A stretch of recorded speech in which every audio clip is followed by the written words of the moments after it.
అన్నమయ్య జిల్లా పోలీస్ శాఖలో విషాదం చోటు చేసుకుంది. జిల్లాలో విశేష సేవలు అందించిన పోలీస్ జాగీలం రాజా క్యాన్సర్తో పోరాడుతూ కన్నుమూసింది.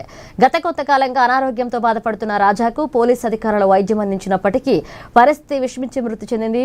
వీఐపీల బందోబస్తులు, కీలక సమావేశాల సమయంలో బాంబు స్క్వాడ్ తనిఖీలో రాజా అత్యంత సమర్థవంతంగా విధులు నిర్వర్తించిందని జిల్లా ఎస్పీ ధీరజ కునిబిల్లి తెలిపారు. రాయచోటి టౌన్ పోలీస్ స్టేషన్ ప్రాంగణంలో పోలీస్ అధికారులు అధికారిక లాంఛనాలతో అంత్యక్రియలు చేపట్టారు.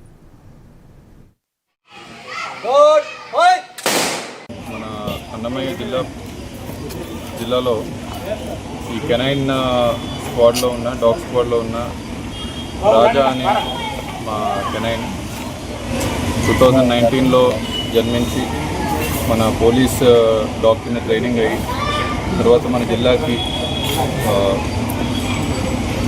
వచ్చి ఇక్కడ ఆల్మోస్ట్ సుమారు గత 7 సంవత్సరాలుగా అనేక విధాలుగా ఎక్స్ప్లోజివ్స్ డాగ్ కింద ఎన్నో సర్వీసెస్ అందించి విఐపీ ప్రోగ్రామ్స్లోని అన్నింటిలో కూడా పార్టిసిపేట్ చేసి ఎటువంటి ఇష్యూ లేకుండా లాస్ట్ 7 years ఉంది. బట్ లాస్ట్ డిసెంబర్ నుండి 2025 డిసెంబర్లో తనకి క్యాన్సర్ అటాక్ అయ్యి అప్పటి నుండి అనేక హాస్పిటల్స్ చూపెట్టి దాన్ని మనం బోన్ క్యాన్సర్ కింద నిర్ధారించి ట్రీట్మెంట్ చేయించామండి.